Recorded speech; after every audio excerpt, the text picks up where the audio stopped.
I'm Dr. Len Saputo. I'm the author of Return to Healing. This book is about radical healthcare reform and the future of medicine. It's also an autobiography of my experience in medical training and with over 40 years of clinical practice.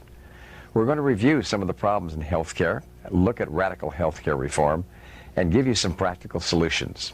I'd like to introduce you to my wife, Vicki, who's a registered nurse, and without whom this book could not have been written. And we'll be going through a Return to Healing, chapter by chapter, taking you with us through this personal journey. In Chapter 9, we're going to look at the imperative of radical healthcare reform. We're going to look at some of the situations that are being proposed by Congress and by different members of different sections and organizations, and we're going to come up with something ourselves which is really going to give us good healthcare reform. You know, it's turned out that healthcare reform seems to be more about economic reform rather than service reform. That's the problem with the whole system, is we're in a system in this country where we're an economy rather than a democracy. And the consequence of that is it's business first and it's service when it's possible.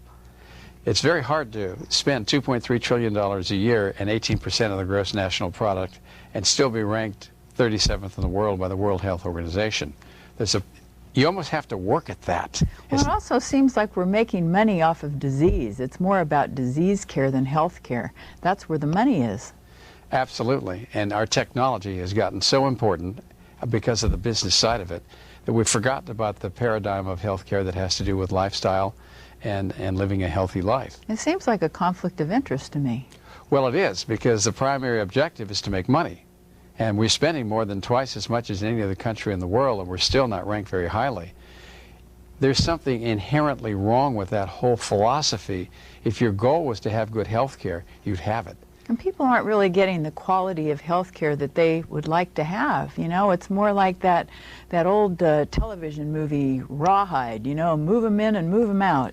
It's gotten that way, and I think what's happening is we're looking at ways to try and keep people on their feet and out of the hospital and try to get rid of their symptoms, but the idea of actually having a lifestyle that's healthy for you, that keeps you feeling good and functional, it doesn't even come into play. So what do you think about single payer? You know, what about that idea? It's like more health care for everybody. Actually, it would turn out to be less of what we already have, and what we already have doesn't seem like it's working. Okay, so here's the thing about single payer. It means there's one payer for all health care. And usually that refers to a government. So it might be the example you have in France or Britain or Spain or Canada. And that one payer is responsible for the bulk, okay, at least the bulk of the health care that's being delivered. The problem is, though, is we've got 50 million people almost who are uninsured and another 100 million that are underinsured, and everybody's wanting to promise a better health care system and try to cut costs at the same time. And it's just not realistic. There are definitely some areas we can save on cost. There's no question about that. But when you're adding all the rest of the people in the country who are underinsured and uninsured to a package that you're going to have to pay for, and you're going to try and lower costs at the same time, it's just not realistic. So in other words, it would turn out to be more like a Medicaid for everybody. Exactly.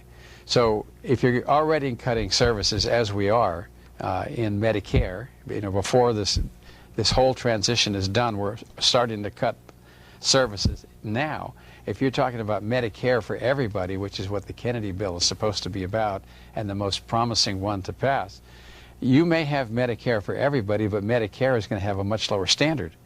And so there's arguing about that. But when people look at the cost of trying to give 50 million Americans health insurance that don't have it, and keep the same system, it doesn't work. We need two kinds of reform. One is we need institutional reform, which means everybody deserves to have health care, but we also need a paradigm shift where we have a health care system that we are healthy in. So it's more of a health system than a disease care system. Because we have so much chronic disease now, and then a lot of money is also spent on end-of-life care, you know, when people are dying. I mean, there comes a point in people's lives where we're going to all die, and especially the elderly, and we're spending a lot of money when people are dying. Well, 50% of health care costs are in the last year of life. There's no question that everybody deserves health care, and I think we could afford to do the expensive things in medicine, Vicki. We could do the transplants. We could do the end-of-life care. We could do it sensibly.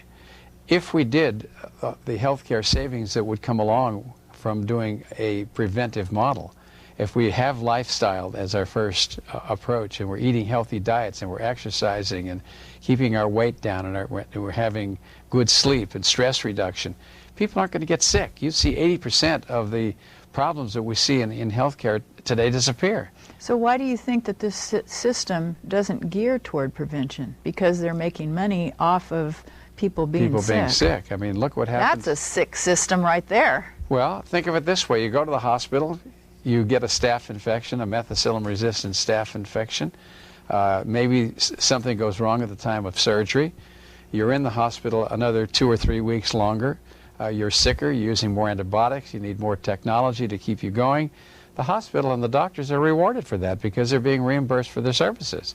That's not right. By the patients and by the insurance companies. So wouldn't it be much better if we had a model that rewarded for not getting sick, for prevention, and for having lower incidence of methicillin-resistant staph? I mean, when 5% of the population that comes in the hospital comes out with methicillin-resistant staph, you know that something is going on there where people aren't taking the care that they should.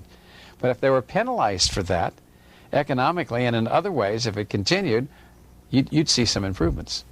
So where do the doctors stand on this? I think that the American Medical Association doesn't necessarily agree with other doctors. And how do they feel about the differences in universal and single payer? It depends on which doctors group you're looking at. You look at the AMA, they're more interested in preserving wages, okay, salaries for doctors.